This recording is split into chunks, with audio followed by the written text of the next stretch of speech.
everyone, and welcome back to the LEGO Theory channel.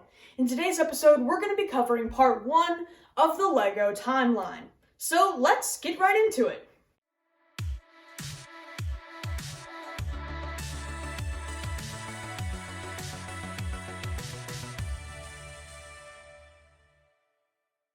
Alright, I have a lot I want to unpack in this episode, so let's just dive right in. The first thing on the timeline is the sinking of Atlantis. Hypaxis 8 invades Atlantis and mind controls the king. He bribes the Dark Soldiers with weapons. After this, Atlantis sinks. After this, Hypaxis 8 tries again in ancient Egypt, hiring the pharaoh and building the pyramids. Then, years later, LEGO Castle started. Let's jump into the 10th to 12th century CE. The country of Tarenta was founded. Two factions formed, the Crusaders and the Black Falcons. These two rival each other for control of Tarenta. They basically have a duopoly on this whole area, until the Forestmen arrive in forested areas like Dark Forest, a sub-theme that comes later on. Black Knights also fight for control, but don't really do much. Also at this time, the Time Twisters visit and cause a little chaos in the audio drama Test Flight TC-13. Then a wizard called Magisto fights for the Dragon Masters with his dragon Dragomil. The Wolf Pack is a rival faction to the Forestmen. The Royal Knights succeeded the Crusaders as the good faction, and then in 1199, the Time Cruisers crash land at the castle. Serlin helps them out, fixing their ships so they can go home. By the way, Serlin is another name for Magisto. It's kind of complicated. Anyway, that's the end of the 12th century. Next up, the Fright Knights are ruled by Basil the Batlord, and Willa the Witch works with them as a rival to Serlin/Magisto. They all fought in a place called the Dark Forest. Then, in a different part of the world, King Leo owns a kingdom and fights against Cedric the Bull's forces. Then, in another different part of the world, Morcia, Vladik tries to rule the kingdom and fails. He does have a descendancy, though, so we'll see him again. Anyway, the Evil Knight comes along and works with all three of these evil rulers, connecting them together. In Castle 2007, different races emerge. Dwarves, elves, skeletons, orcs, trolls, and more. The skeletons were ruled by Malok the Malign. The Lion Kingdom is fighting against the Dragon Kingdom. One elf escapes the war and decides to live on a remote island called Enchanted Island. Then, in the 18th century, Captain Redbeard and his men explore islands and dig up treasure until some Imperial troops try to stop him. Then, after a long battle, Captain Ironhook leads a mutiny and forms his own crew. Eventually, the Imperials send in more soldiers to catch these elusive pirates. The pirates stumble onto Enchanted Island, which is inhabited by elves, forestmen, and leprechauns.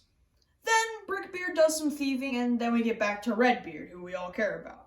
Also, judging by the aesthetic of monster fighters and this clip from the Mood video... As fate would have it, I have been entrusted with the secret locations of these moonstones, hidden centuries ago by my great-great-great-grandfig, to protect the world from a disaster such as this.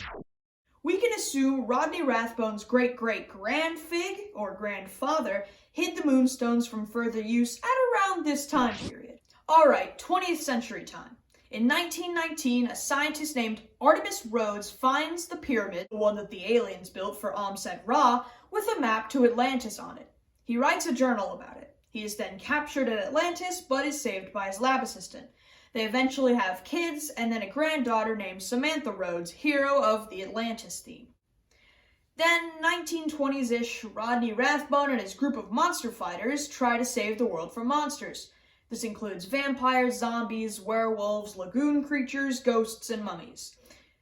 They lose, and the monsters summon the army of aliens. In 1924, Jake Raines finds Amset-Ra's treasures and accidentally revives the pharaoh himself. This leads to Pharaoh's Quest. After many battles with Amset himself, an alien spaceship kidnaps him, taking him away, leaving Raines with the treasure. In 1938, there was some sort of attack foiled by germ warfare, which we speculated to be the life on Mars aliens last time. Now on to the late 20th century. At some sort of modern-day time period, Lego Town was built and expanded out for a long time until reaching its status of Lego City as it's known today. Chase McCain from Lego City Undercover does some police work, and things there go on at just about normal as we have it now.